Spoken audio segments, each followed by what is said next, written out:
Mumbai पुण्यामधल्या top 9 घडामोडींचा आढावा घेऊया। मुंबईमध्ये गॅस मिळत नसल्यानं कामगार गावाच्या वाटेवर निघालेले आहेत आणि कामगारांची कुर्ला टर्मिनसवर गर्दी।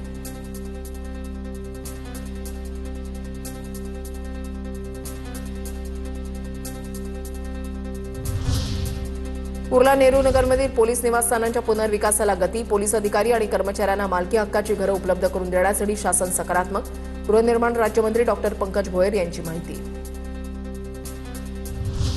सलग 2 दिवस 36 अंश सेल्सिअस तापमानाचे चटके दिल्यानंतर बुधवारी मुंबईचा पारा 2 अंशांनी घसरला। पुढील काही दिवस तापमान 34 अंशांवर स्थिर राहणार।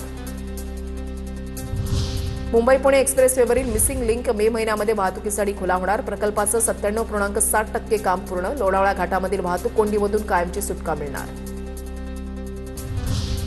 मार्वे मनोरी फेरी सेवेमध्ये बनावट पासेसचा वापर करून प्रवाशांची लूट। गावकऱ्यांच्या आंदोलनानंतर आमदार असलम शेख आक्रमक। फेरी सेवा घोटाळ्याची चौकशी होणार असल्यानं गावकऱ्यांनी मानले आभार।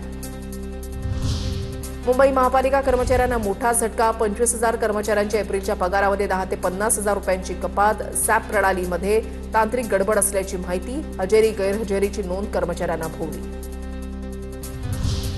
पुण्यामध्ये सकाळी 7 ते रात्री 9 पर्यंतच बांधकाम करता येणार। पुणे शहरातील बांधकामांना पालिकेनं वेळ ठरवून दिला। शहरातील प्रदूषण रोखण्यासाठी पालिकेचा निर्णय।